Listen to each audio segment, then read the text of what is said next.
Support for this podcast and the following message come from Corient. Corient provides wealth management services centered around you. They focus on exceeding your expectations and simplifying your life. Corient has been helping high achievers just like you enjoy their lives more fully, preserve their wealth, and provide for the people, causes, and communities they care about. As one of the largest integrated fee-only registered investment advisors in the U.S., Corient has deeply experienced teams in 23 strategic locations. Corient has extensive knowledge spanning the full spectrum of planning, investing, lending, and money management disciplines. Leverage Corient's exclusive network of experts to craft custom solutions designed to help you reach your financial goals, no matter how complex they may be. Real wealth requires real solutions. For more information, connect with a wealth advisor today at Corient.com. That's Corient.com. Corient.com.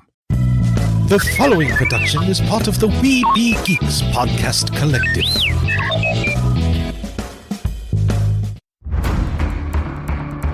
From days long ago, from uncharted regions of the universe, comes a legend. The dream that came through a million years, that lived on through all the tears. It came here, the Fandom Nexus. Fabulous secret powers were revealed to our host as he plugged in his microphone. I have a podcast!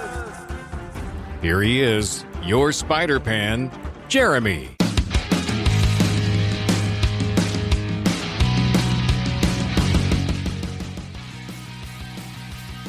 Hello! So we'll go ahead and get started on this, and I might end up standing because I'm going to feel weird sitting up here by myself, but I feel weird most of the time anyway. Yes, and we will show this off. I don't know that it's possible really to get a copy of this book anymore. But here's Dan Viets. He was one of the co-authors on this here book. He's president of Thank You Walt Disney, which you can find at thankyouwaltdisney.org. Most of you probably already know about the Walt Disney Laugh-O-Gram studio here in town. If you don't, you're about to learn. If you have, it's probably because you've been to my panels before. Actually, I don't know if I can see her. There was a young lady I was speaking to yesterday that we were admiring. Somebody had done these rubber duck drawings out there on the floor, and we were talking some Disney, and she says, yeah, I really like going to the panels. They have this guy that brings in people from Marceline all the time. I says, yeah, unfortunately, I couldn't we miscommunicated or something, and I don't have anybody from Marceline, but I said, you got to come meet Dan Viets. Because this is the first time I've got to do a panel with Dan. So he's a fount of information. My goodness, talking to him on the phone, and I got educated on even the rocket, the TWA rocket. I have learned so much stuff. He's a font of information. So we're going to talk about the effect that Kansas City had on Walt and a lot of what they're working on right now to build up the studio into the amazing thing it's going to be. But he's got an awesome documentary that they've made, and we get to get a look at it first. Maybe not. Uh-oh. We're hopeful that it's going to be this great documentary. Technical issues. But yeah, I was going to read this, but he says it's not quite current. But you sent a long list of all of your credentials. You might have to go through them. So.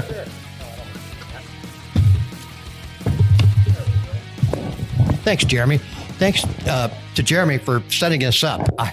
We were both kind of surprised just 2 weeks ago, I think, when we actually realized that we were going to be allowed to do this. And so, as Jeremy indicates, I am full of it. I am full of information about Walt Disney, at least. And so Jeremy, if you want to jump in with a question or comment at any point, feel free. Otherwise, sure. I will just run on ad infinitum. I had the Makes my job easy. Yeah.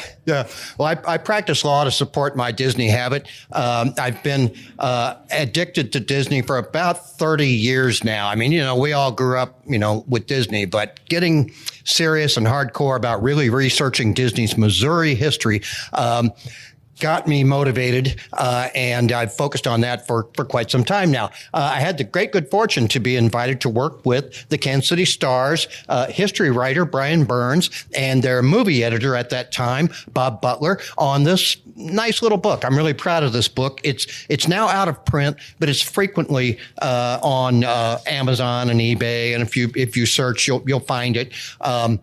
And it was almost a limited edition. There are only 5,000 copies of this book that were printed, but it's gotten a lot of circulation. It's gotten a lot of citation by subsequent writers, which always makes me happy and proud. We set out to do this book. We thought, or at least the star writers thought, we'd just rehash what other writers had published. But in fact, we wound up doing some original scholarship. So, there are some facts in this book which were previously unpublished anywhere else. So I'm especially proud of that.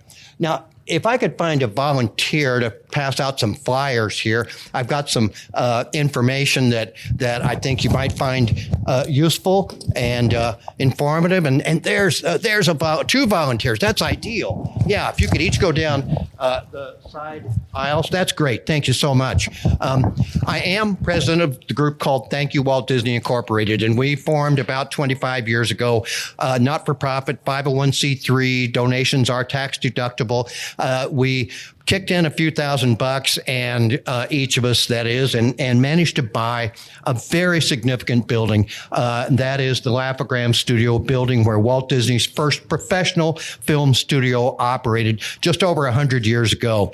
And by the way, the Disney 100 exhibition is coming to Union Station, opening on May 24, and it will be running through at least the end of November. And it's a wonderful thing. I had the good fortune to see it up in Chicago a few weeks ago. And it is the history of the company, not specifically the history of Walt Disney. But my primary focus is on Walt's life, as well as his work, but how his background in Missouri influenced both his films and his theme parks. So let's see here if I can manage to focus. 1 week from today, of course, is St. Patrick's Day. And so I find that even people who consider themselves Disney fans aren't always aware of this great gem of a movie. And I would watch it every St. Patrick's Day if I could get away with it. I do.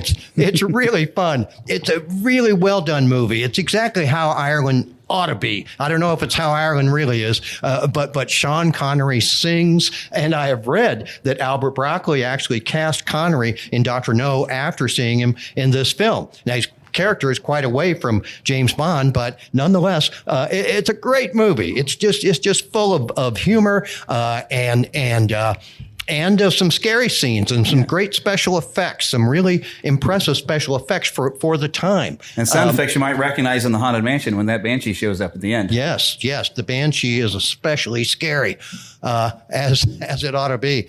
Oh, now my little button's not doing its job. I'm not able to forward. Doggone it. What's the problem here? We're all just enjoying Sean Connery. Plus, his co-star there, she's a cutie. Janet Monroe is wonderful. I wonder if she's related to Caroline Monroe. I don't know that she is, but I've always thought that might be likely. Julie, I need a hand here. I am not forwarding. It's because it's an apple. I want to thank my lovely assistant here, Professor Julie Plax. Thank you.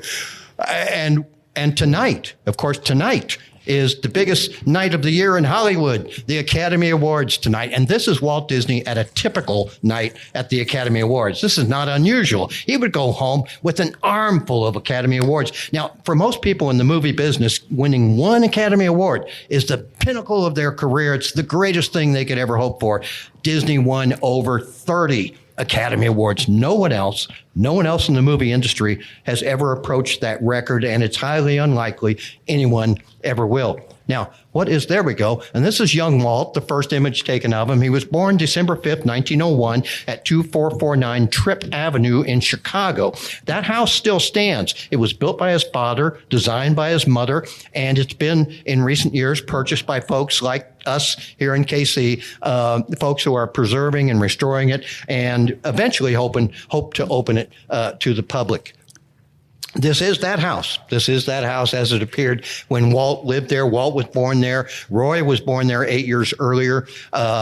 Their parents, Flora and Elias, had moved to Chicago so that Elias could work on the Chicago World's Fair way back in, I guess, 1893. And he was quite a carpenter. He was quite a good builder.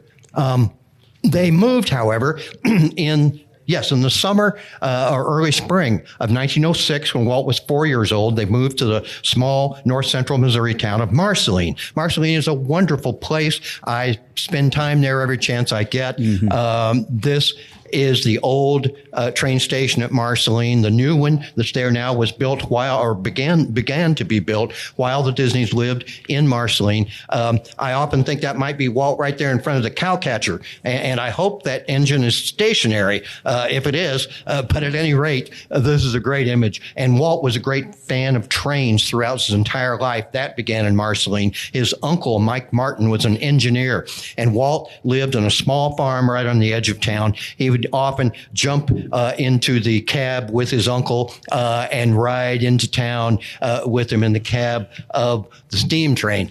And this is the main street of Marceline, which many of you may know is the inspiration, if not the model, for Main Street USA. And not only Main Street USA in Disneyland, but Main Street USA in Disney World, and Paris Disneyland, and Tokyo Disneyland, and all of the other Disneylands around the globe all echo this Main Street. And today it looks very much like it does here. The buildings in the foreground on both the left and the right still stand, largely unaltered. Marceline is a great little town, but Walt only spent 5 years in Marceline. He spent more than 10 years living right here in Kansas City. And that's what a lot of people don't realize. They don't understand that Kansas City really was probably a bigger influence ultimately on Walt even than Marceline.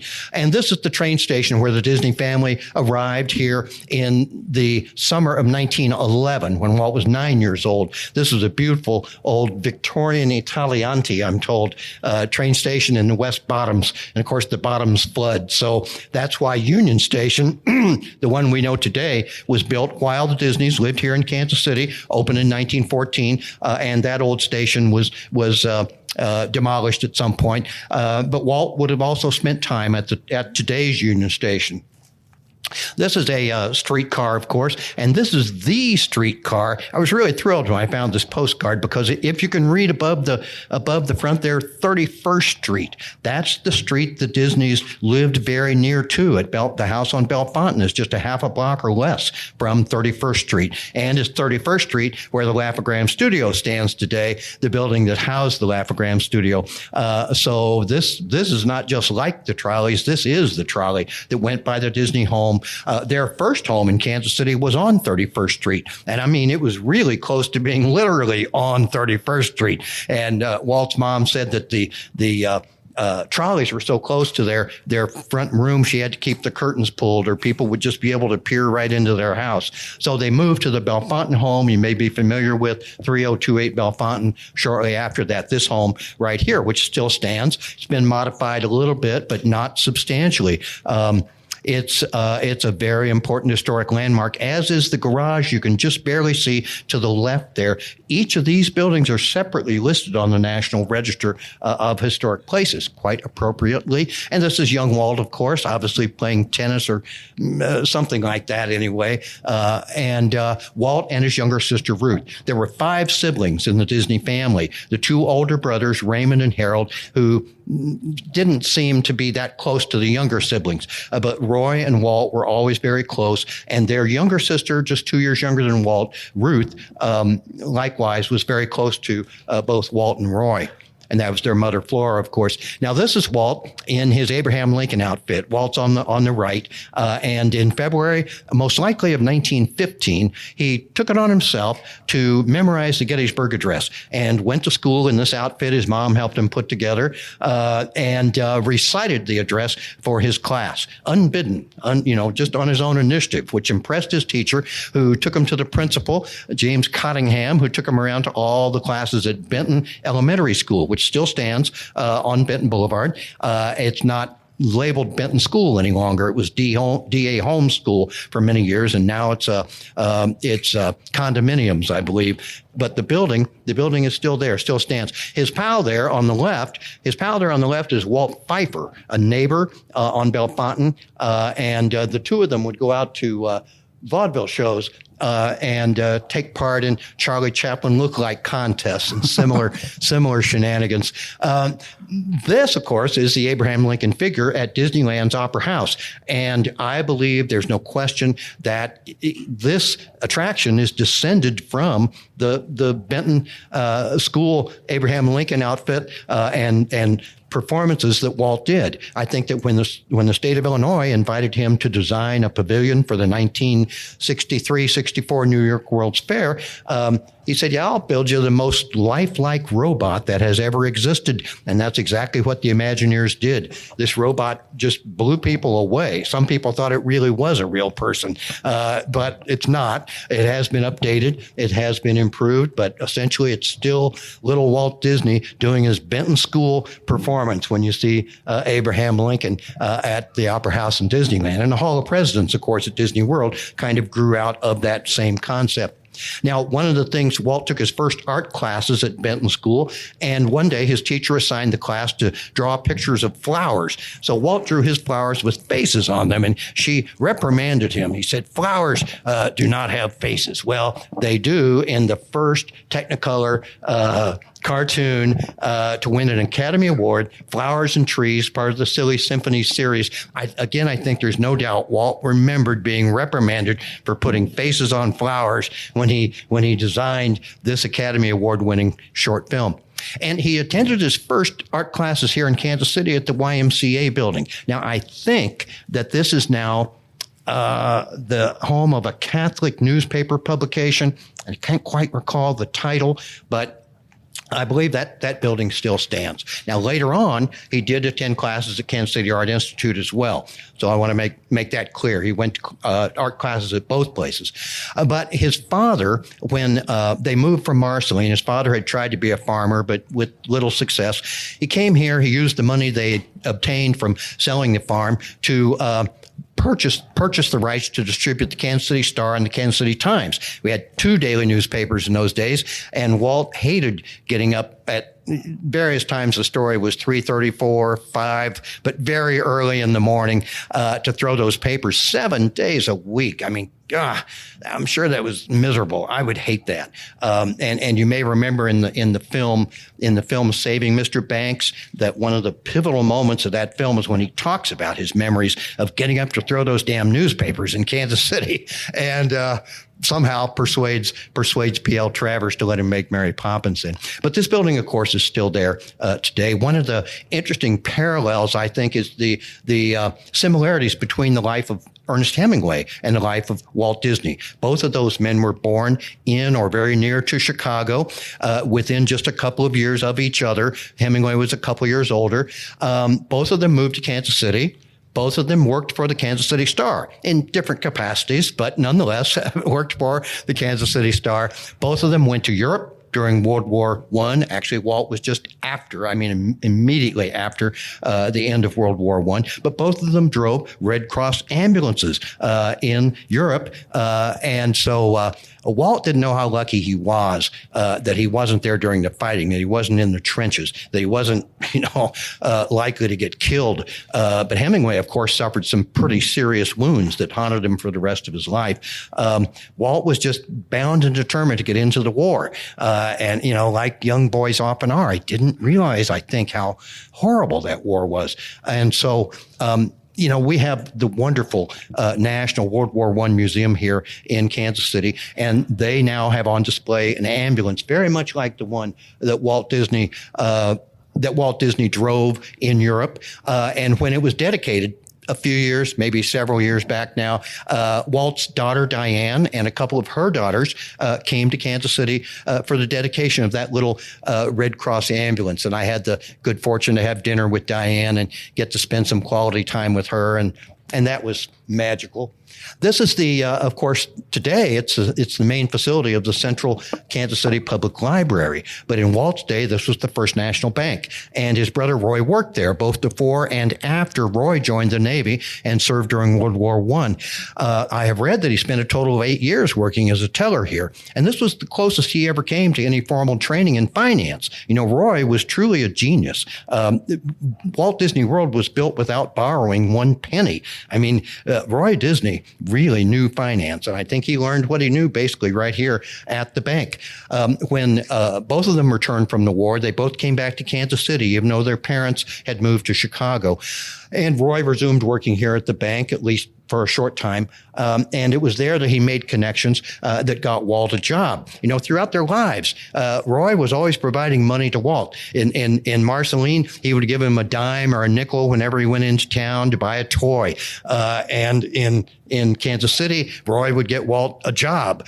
And throughout the rest of their lives, Roy would come up with the money to do what Walt wanted to do. And by himself, Walt might have disappeared. He'd have gone bankrupt again without Roy's help. But the two of them together were dynamic.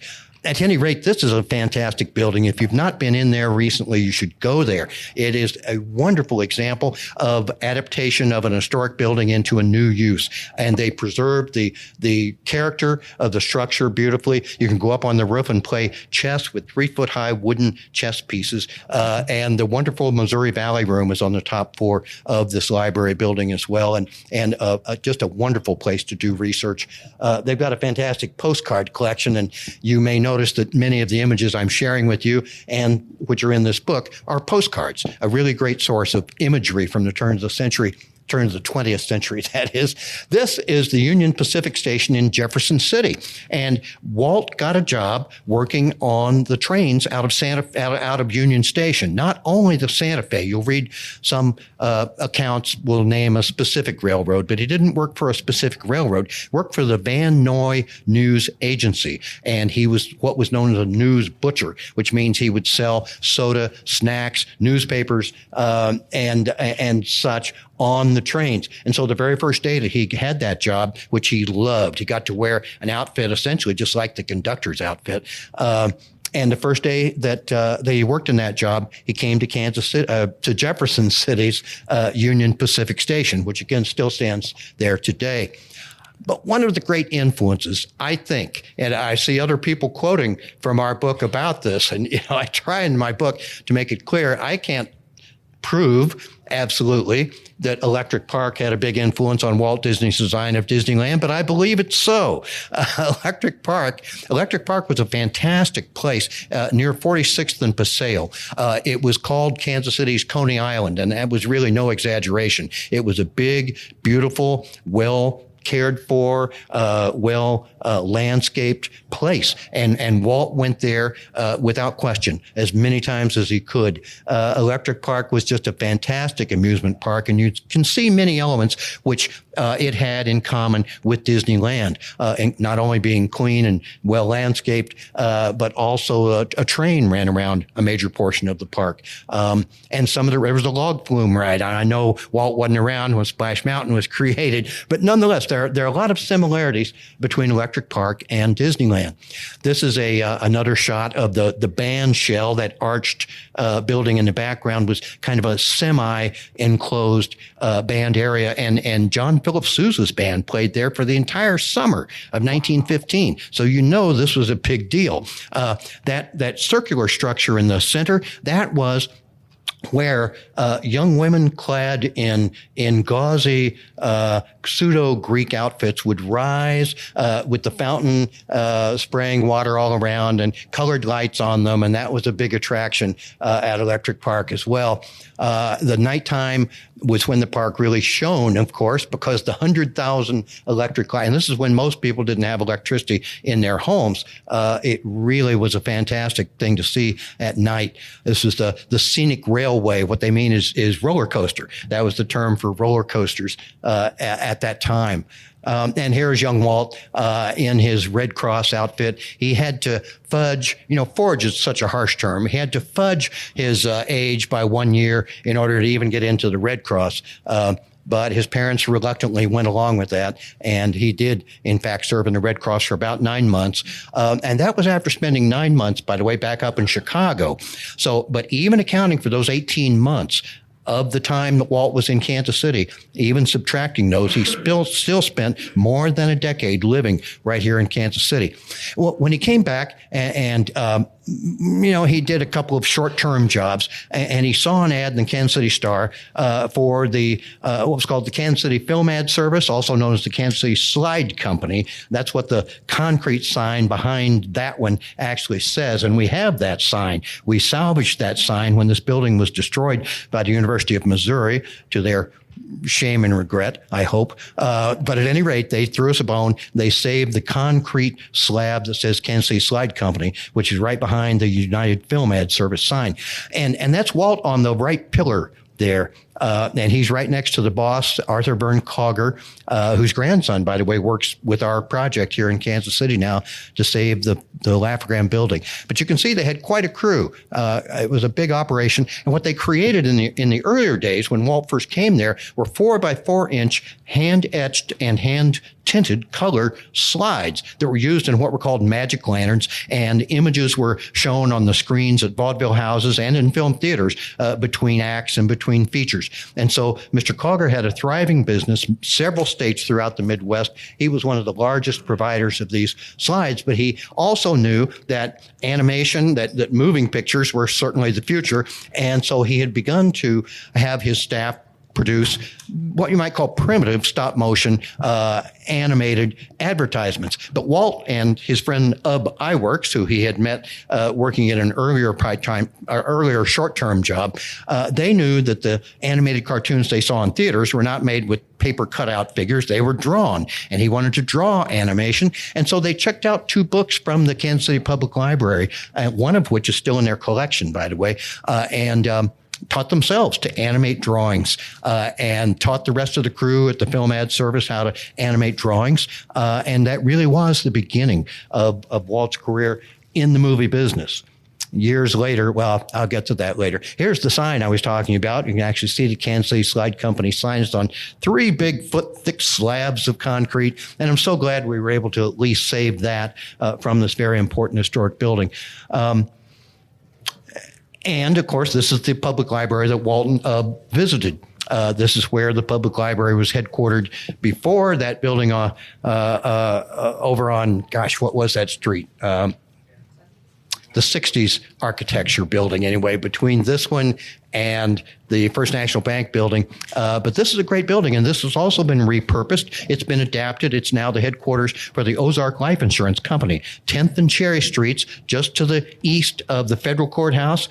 You'll see this building, and if you look around I think it's the parapet, I'm not sure that's the right term, but just below the gutters there, you see the names of great English literature authors, and the sign that says Kansas City Public Library is still right there. They've done a great job of preserving that building and adapting it. Now, here's the building, the book I just described to you by Edward Muybridge, Animals in Motion. And what better book to learn how to animate mice and dogs and ducks, than Animals in Motion. And the smaller book here is E.G. Lutz's book about the mechanics of animation. So he learned how animals move. Muybridge was the first person to do serious studies of animal and human motion. There's a companion volume, The Human Figure in Motion. It's kind of scandalous, but the Animals in Motion, both of them show high-speed images of exactly how animals and people move as they run, as they trot, as they walk, in various modes of motion. So it was very valuable. This copy is signed by Edward Muybridge, and I remember going there one day, and there's a letter at the Kansas City Public Library, Missouri Valley Room from Walt Disney. The library director wrote him and said, "Hey, did you ever happen to visit the library while you lived in Kansas City?" He said, "Oh, yeah. I never had any money because of the late fees on my books from the Kansas City Public Library." And he said, "I checked out 2 books there that I used to learn to animate drawings." And so that's not the original copy of the Lutz book, but it is absolutely the original copy of the Muybridge book, which luckily has been rebound. It's not the original binding, but that's the original copy because it's stamped clearly, received by the Kansas City Public Library, I believe it's September 17, 1907. So several years before Walt checked it out. Is that where the stretch and pull technique would have been, or would that be more of a realistic style animation? This was realistic. I mean, the animals were actually photographed here. I think he exaggerated, and his artists, exaggerated those motions. Yeah, there you go. What is that date? Can you read that? September 17, maybe 1917.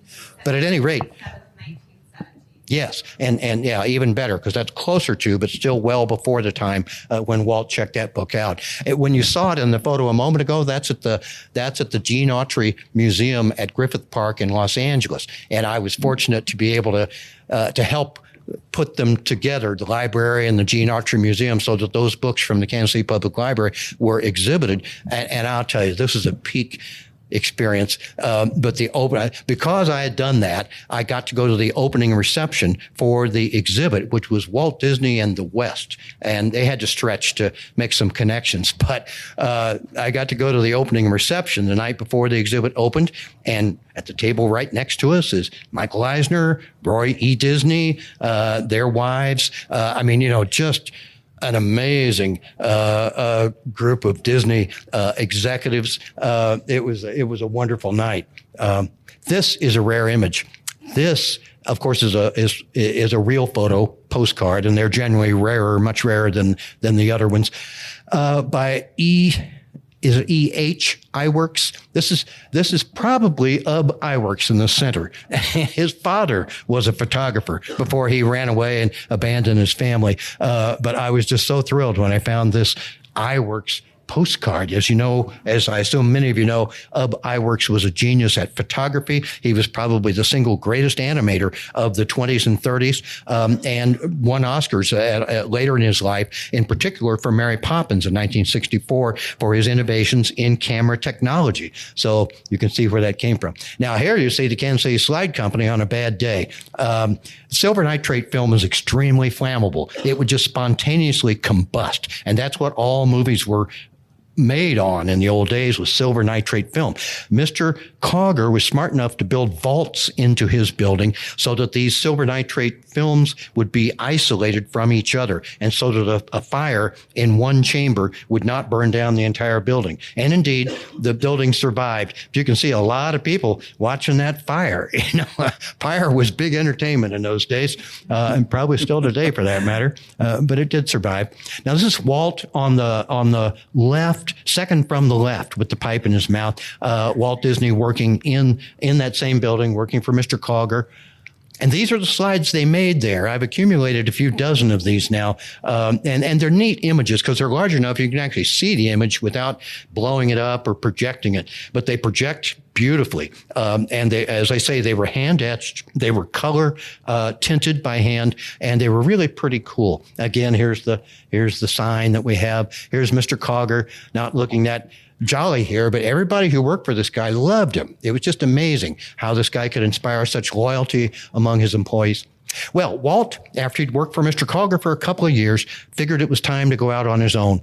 And he found space in this building, which was a brand new building at that time. We're talking about May of 1921. He incorporated Laugh-O-Gram Films. The records are still in the Secretary of State's office.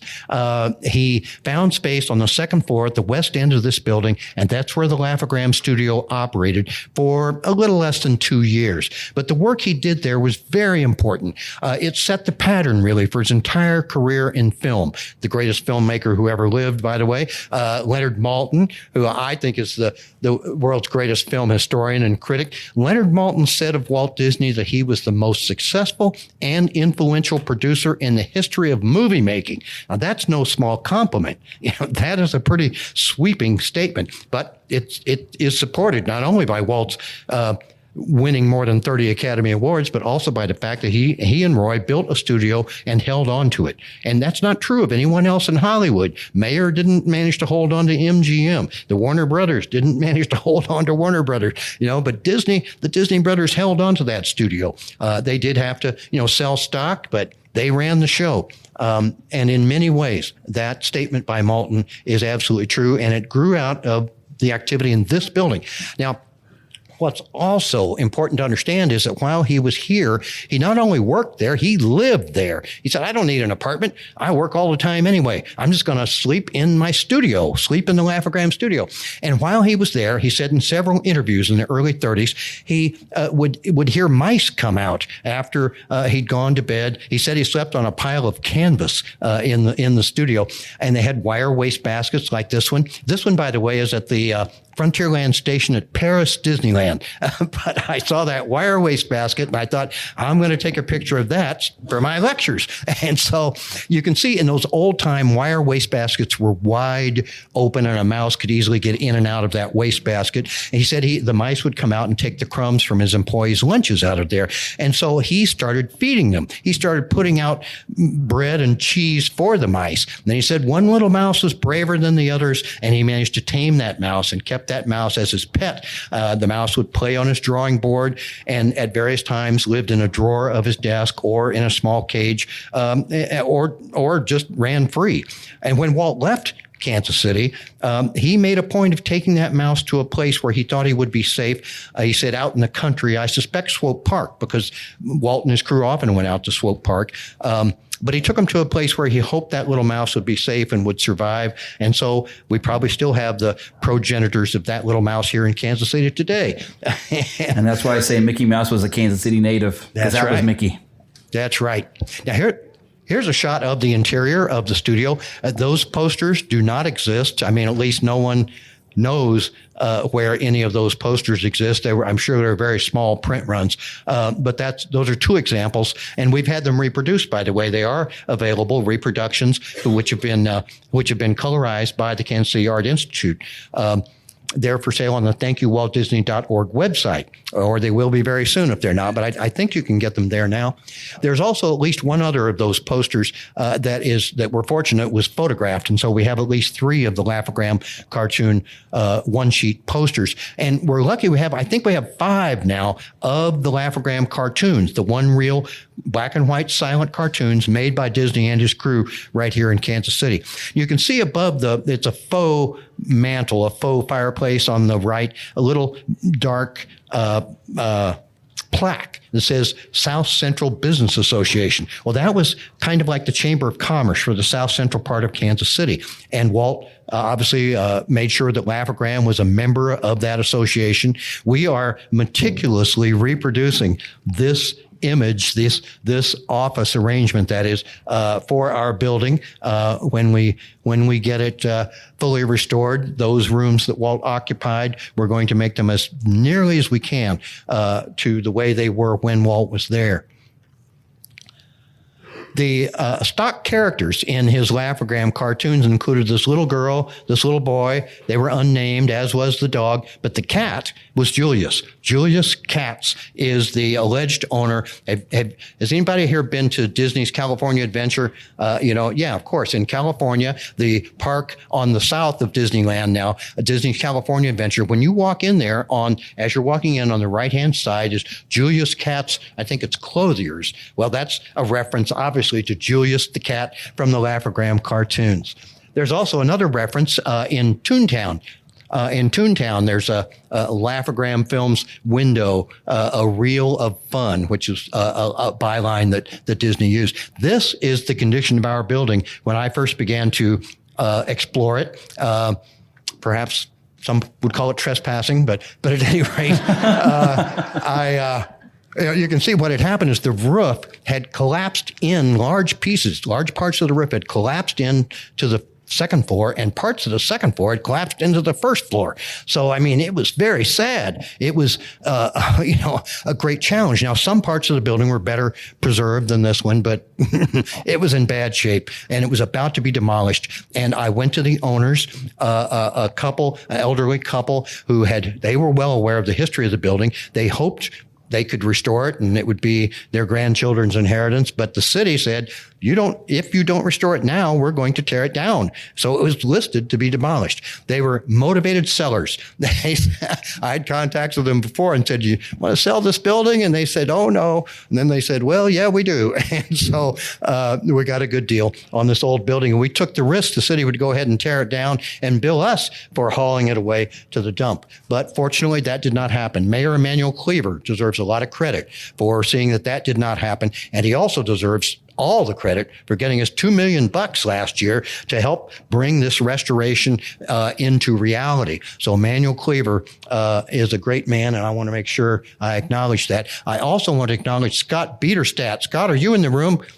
it just crossed my mind. I promised Scott I would urge you all to visit his booth, which I think is 642. In one message, he said 624, but I think he meant 642. Scott has been a great supporter of Thank You, Walt Disney, by donating his artwork, his time, and his considerable talent.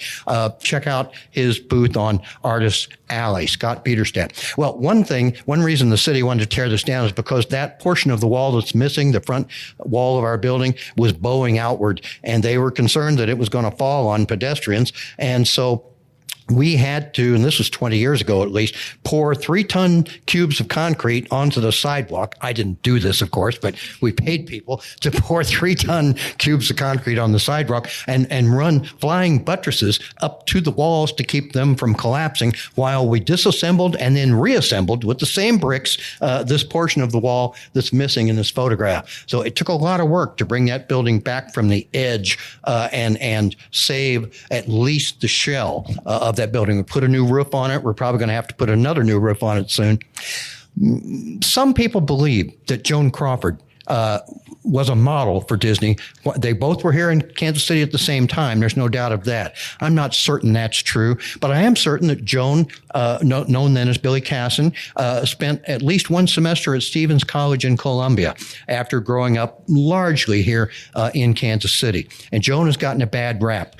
She is not Mommy Dearest. She was probably the greatest actress in the history of Hollywood, certainly in terms of her longevity, going from silent films all the way up through the early 70s. She was making movies. She won an Oscar for Mildred Pierce, well-deserved Oscar, but she stayed home that night. She claimed she was ill, so she made her acceptance speech from her bed at her home. But she grew up in worse circumstances than Walt did. I mean, she was dirt poor, lived in the back of a little laundry that her mother ran, which was right across the street from the federal courthouse again, right, very near that public library location I showed you a few moments ago. Well, one of the projects Walt did at Laugh-O-Gram was to make what we would call maybe a music video today. He made a film that was designed to have the music for this song played behind it. This was published by the local music publisher here in town, a large publishing house. Here's Walt in a rumble seat of a rented car, and the Laugh-O-Gram Films camera right there behind him on the tripod. They would go around town and shoot pictures of people and then say, come see yourself on the screen at the Isis Theater tonight, and entice people to patronize the Isis, which no longer stands, but was just a half a block from the Laugh-O-Gram building for many, many years. We have a camera, by the way, that's called a universal camera, and was used in Hollywood films for many years, mainly for location shooting. And we acquired one from right here in Kansas City. Probably not that one, but one almost identical. Well, Walt's last project at Laugh-O-Gram, his last project here in Kansas City, was to make a film that he hoped would save his struggling little studio. So this is him in his own film portraying himself, essentially, a struggling young artist trying to come up with an idea to save his studio. And the idea he came up with was to have this little girl who he met at the Cogger Slide Company. Her mom was a stage mom. Virginia seemed to think that she did all these things on her own when she was 4 years old. But you know better than that. She was a great lady, though, and a good friend of mine. I was very lucky to get to know Virginia Davis in her late 80s and 90s, and she was sharp as a tack and always very funny. So she starred in these films that Walt made in Hollywood. The first films he made in Hollywood were based on the pilot episode he made here in Kansas City. And the major distributor of animated films in the world was a woman named Margaret Winkler in New Jersey. All the movie industry, of course, was moving from New York and New Jersey to the West Coast, but no one had begun to make animated films on the West Coast until Walt went out there with his one reel of film in his suitcase, that Virginia Davis, Alice's Wonderland, it was called. And he got a contract with Mrs. Winkler. These were kind of loosely based on the Little Rascals, the Our Gang comedies. But the trick was that she would either go to sleep or get conked on the head or inhale laughing gas. Something would happen to make her go into cartoon land, where she would, still as a live action character, interact with a cartoon environment and cartoon characters. She also was, she flew across the convention hall. That was on Alice Barney Plaza. This is a big wonderful building here where national political conventions and other big gatherings were held. And Virginia, as a little girl, flew across the top of that dressed as a bird of paradise on New Year's Eve one night. Here's Virginia. Leonard Maltin really deserves credit for bringing her back to public attention. He was surprised himself to learn that she was still around. And because she had worked with Disney at such a young age, she was able to still be with us until really just the last decade. I was very fortunate to be able to attend the Disney Legend Award on the Disney Studio grounds. This is the building that Eisner built, the Seven Dwarfs building, and what's it called, the Courtyard of the Legends is where you're looking here. And this, I can tell you, this was on October 1990, and October 16, 1998, the 75th anniversary of the founding of the Walt Disney Company. And so it was a big day there at the studio. I was out there for a Disney convention. Virginia was out there to get the Legend Award on that day. And I say to Virginia, do you need a date? Do you need an escort for the Legends Award? She says, well, yeah, Dan, I do need a date. You want to be my date? I said, yes, I do. And so I managed to not sneak exactly, but get into this event. And there was only a couple hundred Disney company employees that got to go to this thing. But it was a fantastic gathering. All the legends, all of the people who had received the Legend Award, almost all of them were there that day. I mean, the Sherman brothers, of course, Dick Van Dyke, Davy Crockett, Fess Parker, Mrs. Banks from she just passed away, Glynis Johns from Mary Poppins, and the peak experience, Annette Funicello in a wheelchair, but nonetheless in a really good mood that day. And it was such a thrill for me to meet Annette Funicello, and all the other folks that day. I talked to Dick Van Dyke. I said, Dick, I'm from Missouri where you were born. He says, well, yeah, that's right. I don't remember it, but I was born there. But at any rate, and he's still with us, of course. That's amazing. 96 or 97 now, I think. But the Legend Award was so cool. So Eisner goes up there and introduces Roy E. Disney. And Roy E. Disney, and they were on good terms back then, tells the history of the beginning of the company, what I've just told you about little Virginia Davis and his father and his uncle, and how little Virginia really was the beginning of the Walt Disney Company in Hollywood, at least. And then Virginia comes up to the podium, and she walks up there, and she paused, and people were just on the edge of their seat waiting to hear what she would say. And she finally says, well, it's about time, 75 years, finally I'm getting an award from the Walt Disney Company, and she was just so funny. And so her hands are in the concrete there now on the Legends Plaza. And that was quite a day. Oh yeah. Here's Virginia. I wish I'd had a telephoto lens, but it was an amazing day. An amazing day. So, of course, the 100th anniversary of the Disney Company was just last October, 1923 to 2023. And the 100-year exhibit, of course, is coming to Union Station on May 24. And we're lucky to have that. And to have it in Union Station is especially cool. I went to see that exhibit up in Chicago, and it was in a shabby little place in an out-of-the-way location. I mean, I shouldn't say that, but it was nowhere near as cool as Union Station.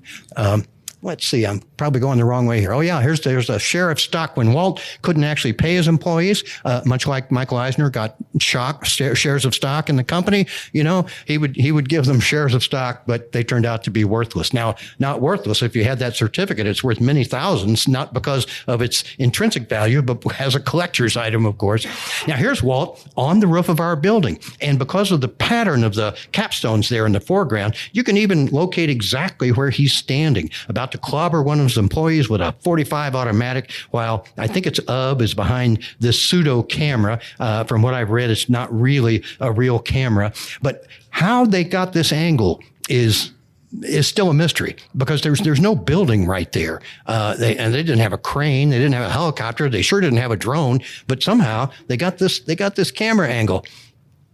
Well, here I was struck by this. Horatio Alger, of course, has come into some disrepute in recent years, but he is the classic example. He wrote story after story about how young boys, I think it was always boys, would make good. Poor boys would, by pluck and luck, would make their fortune. Well, here's Only an Irish Boy, Walt Disney, the Irish boy on the steps of, probably not really, but like he was at Union Station with his cardboard suitcase. He said he had a mismatched suit. And I saw this image. I thought, damn, that is exactly what Walt described himself as, leaving Kansas City in the late summer of 1923, going all the way on the Santa Fe to Hollywood, to Los Angeles. And that's what he did. These red dots here are Santa Fe hotels. They're Fred Harvey hotels and restaurants. Marceline had a Fred Harvey lunchroom, which still stands there, by the way. And it's interesting how Walt's life parallels the route of the Santa Fe Railway. They both start up in Chicago. They both go through Marceline. They both go through Kansas City. And then they both go on the southern route there, right out to Los Angeles. Of course, from Union Station, this is the dedication of the Liberty Memorial, not the final, but like the groundbreaking for the Liberty Memorial. An incredible crowd. Walt was hired by a Hollywood studio to take film from an airplane of the crowd that day. It was a much happier day than the Chiefs parade, unfortunately, turned out to be. This is where Roy lived. He was staying at this Veterans Hospital in Sawtell, a suburb of Los Angeles, recovering from tuberculosis, which he picked up during the war. And Walt goes out there, and Walt's, of course, not living at the VA hospital. But when he gets a letter from Margaret Winkler saying, "I'm offering you a contract to make those Alice comedies," he ran over to the Veterans Hospital, and Roy was there in his bed in one of the wings of the hospital, and he's yelling, "Roy, we've got a contract. We're in the movie business." And Roy got up and walked out of there and never went back. I mean, that's the literal truth. Now, I don't know if that was the reason, but he was recovered sufficiently, at least, to leave the hospital. And the two of them started making movies. I mean, just the two of them. 1937, of course, was a landmark. And at the end of 1937, Walt produced the first successful feature-length animated film, Snow White and the Seven Dwarfs, still certainly one of, if not the greatest animated film ever made. These slides are a little out of order, but this was the first film that Walt and Roy made in Hollywood with young Virginia Davis. Walt convinced her parents to move to Hollywood so that she could appear in these little one-reel films. I mean, she wasn't making that much money, but her parents wanted her to be in the movies, and she was, by the way. She appeared in MGM musicals, in particular the Harvey Girls, a beautiful color MGM musical, won the Academy Award for Best Song for the song, The Atchison, Topeka, and the Santa Fe. That's not actually the name of the railroad, but it's close. And so Virginia had quite a career. She was an amazing woman. Now, this is the other important thing, other than the inspiration for Mickey Mouse coming out of the Laugh-O-Gram studio. These are guys that followed Walt Disney to Hollywood, and he needed them because nobody else was making animation in Hollywood. When he got a foothold, when he realized that he could make movies and make money making movies, he called on his friends from Kansas City. So this is Walker Harmon, Ub Iwerks, what's the other Harmon brothers? Hugh Harmon, thanks, and Rudy Ising, and it's Friz Freeling. Friz Freeling from Warner Brothers primarily, but he was a Kansas Citian who came out to join Walt Disney, and of course Roy, Walt's brother. And it's not Virginia. That's there were 2 or 3 other little girls who played Virginia, who played, I should say, Alice in the later films. But gosh, I'm out of time, so I'm going to skip through a few things here. Hallmark is Hallmark and Disney, the longest standing licensing agreement in the movie industry. When Walt came to Kansas City and he had to throw those newspapers, he had to throw them no matter what the weather was like. It could be storming, it could be a blizzard, and he still had to throw those papers. He said that he went out in blizzards and walked through snowdrifts taller than he was. Well, here is an image of little Walt Disney walking through those snowdrifts taller than he was. And here's a little memento at the Missouri Valley Room that Walt signed off on a little memorial of his visit back to Benton School in 1944, I believe it was. And he gave to his old friends at the South Central Business Association these little hand-painted Dumbo figurines. Dumbo was just coming out then. And This is Mr. Cogger visiting Ub and Walt at the Disney Studios, and they had a big gathering at the Roosevelt Hotel for Mr. Cogger, all the Kansas Cityans who had worked with him here. If I could get my slides to go better, I could show you this group of people, but we're just about out of time anyway.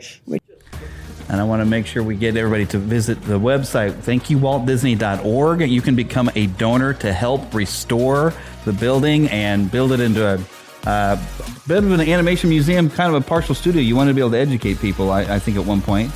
Also, of course, you can find me at neverlandpodcast.com, although I've renamed the podcast to the Fandom Nexus. So if you go looking for the show, it'll be the Fandom Nexus. But you can find all the links at neverlandpodcast.com. Of course, we have YouTube and everything else. And I'll be glad to talk to anybody right now. Thank you all very much. And even on Instagram at the Spider Pan, which most people know me as the Spider Pan. Oh, I didn't get a chance to selfie with everybody. Well, we can pose up here.